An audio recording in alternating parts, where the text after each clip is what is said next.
بادشاہ اس کے سامنے خاموش ہوں گے، کیونکہ جو کچھ ان سے کہا نہ گیا تھا وہ دیکھیں گے، اور جو کچھ انہوں نے نہ سنا تھا وہ سمجھیں گے۔ کن کی بات ہو رہی ہے؟ یہاں بیان جو ہے دکھ اٹھانے والے خادم کا ہے۔ کون ہے دکھ اٹھانے والا خادم؟ کس نے دکھ اٹھایا؟ خداوند یسوع مسیح نے۔ اس کی داڑھی نوچی گھسوٹی گئی، اس کے بال کھینچے گئے، اس کے منہ پہ تمانچے مارے گئے، کوڑے لگائے گئے۔ وہ دکھ اٹھانے والا خادم کیا کرے گا جس کا چہرہ ہر ایک بنی آدم سے ظاہر بگڑ گیا؟ بہت سی قوموں کو کیا کرے گا؟ بہت سی قوموں کو کیا کرے گا؟ پاک کرے گا۔ ہم پاک لوگوں کی جماعت ہیں، ہم مقدسین ہیں، ہم چرواہے مقدسین ہیں، ہم جماعتوں کو لیڈ کرتے ہیں، اور جو خداوند میں آ جاتے ہیں، جو دل سے اس پہ ایمان لے آتے ہیں، وہ مقدسین میں شمار کیے جاتے ہیں، اللہ کیے گئے لوگ، مقدسین، پاک لوگ۔ اور یہاں پہ کلام بیان کر رہا ہے وہ بہت سی قوموں کو پاک کرے گا، اور یہاں جو لکھا ہے اور بادشاہ اس کے سامنے خاموش ہوں گے۔ یہ بادشاہ کون ہے؟ کون ہے یہ بادشاہ؟ زبور 149 میں دیکھیے گا، یا کوئی فیڈ بیک دینا چاہتا ہے؟ یہ بادشاہ کون ہے جن کا ذکر ہے؟ زبور 149 دیکھیے گا، زبور 149 اور 6 سے 9 آیت۔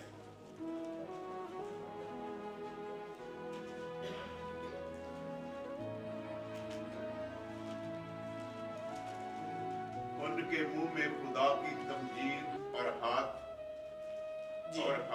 میں دو دھاری تلوار ہو، تاکہ قوموں سے انتقام لے اور امتوں کو سزا دے، اور ان کے بادشاہوں کو زنجیروں سے جکڑے، اور ان کے سرداروں کو لوہے کی بیڑیاں پہنائیں۔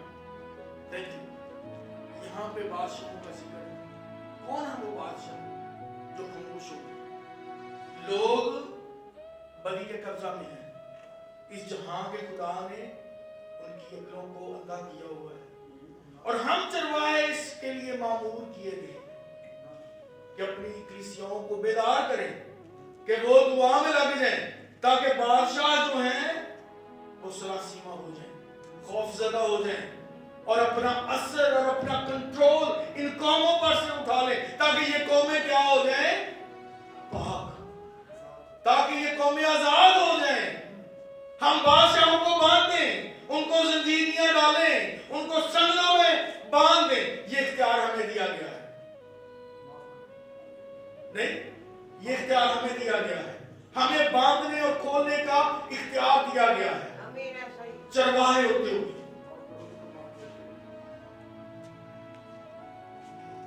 اور یہ اسپرچول ریلم کی بات ہے، ہمیں کسی شخص کے ساتھ دشمنی نہیں ہے۔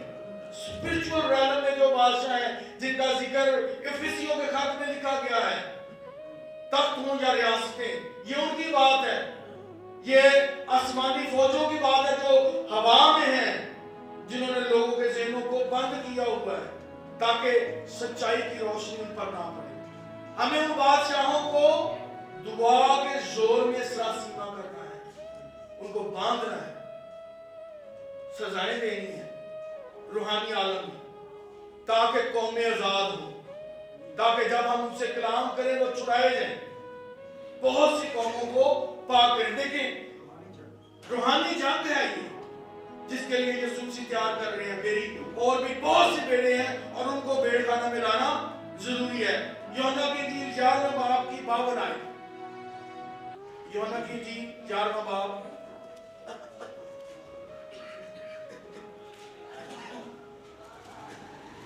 52 آیت۔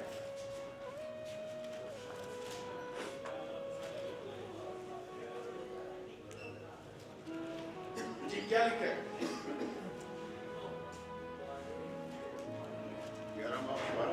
52 52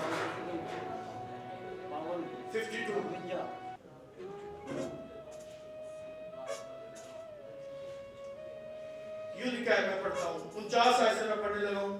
اور ان میں سے کائفہ نام ایک شخص نے जो उस साल सरदार काहिन था, उनसे कहा तुम कुछ नहीं जानते और ना सोचते हो कि तुम्हारे लिए यही बेहतर है कि एक आदमी उम्मत के वास्ते मरे, ना कि सारी कौम हलाक हो। मगर उसने ये अपनी तरफ से नहीं कहा, बल्कि उस साल सरदार काहिन होकर नबूवत की। रूह कुछ के जोर में सरदार काहिन ने ये बात की कि यीशु उस कौम के वास्ते मरेगा। और 52 आयत कहती है, और ना सिर्फ उस कौम के वास्ते बल्कि इस वास्ते भी कि खुदा के परगंदा फर्जंदों को जमा करके एक कर दे।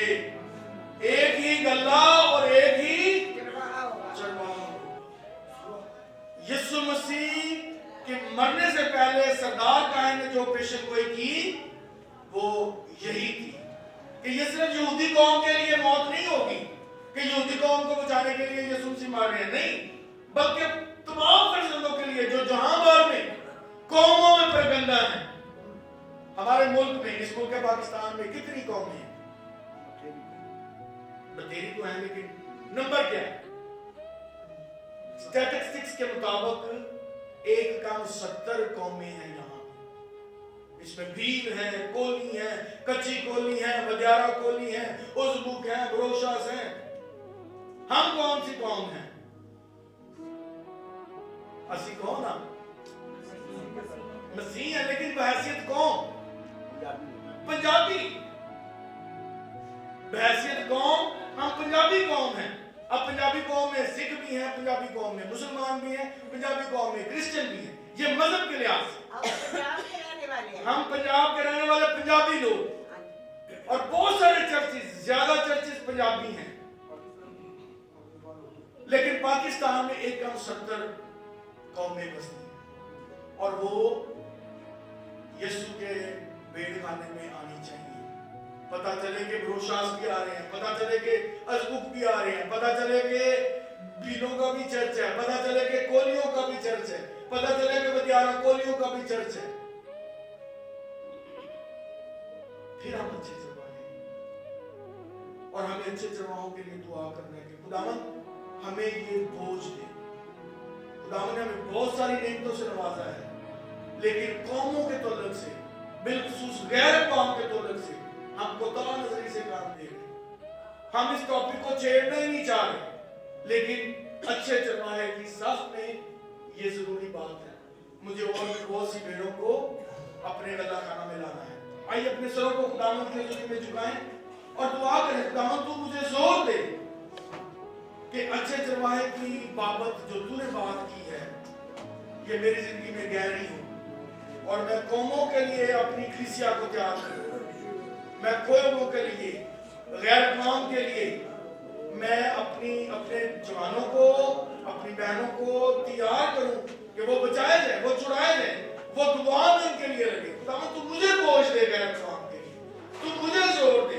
मैं अपने हमसायों से बात करूं, मैं किसी के खिलाफ नहीं बोलना चाहता, लेकिन मैं अपने यीशु के बारे में बयान करना चाहता हूं। मुझे तौफीक दे कि मैं अपने यीशु के बारे में बयान करूं।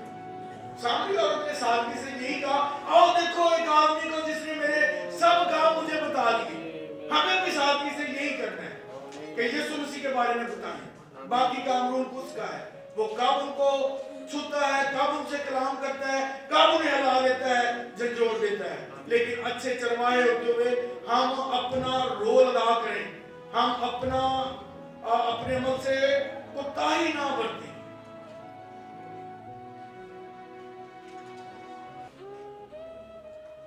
चंद लम्हे बड़ी संजीदगी से मैं चाहता हूं कि आप अपने अच्छे चरवाहे के साथ बात करें, अच्छे चरवाहे से बात करें। मेरे अच्छे चरवाहे, तू मेरी हालत से वाकिफ है, तूने मुझे अनगिनत खूबियों से नवाजा है, तूने मुझे कलीसिया दी है, तूने मुझे बुलाया है, तूने मुझे बुलाहट दी है, तूने मुझे कायमियत दी है, तूने मुझे भेड़ों का लीडर ठहराया है, चरवाहा ठहराया है। और मैं इस मामले में अपनी कमी को महसूस करता हूँ। आसमानी खुदावंद तू मुझे जोर दे कि मैं बहुत सारी और बरकत के साथ इस बरकत के बारे में भी फिक्रमंद हो जाऊं कि और भी बहुत सी भेड़ें हैं जिनको तेरे भेड़खाना में लाना जरूरी है।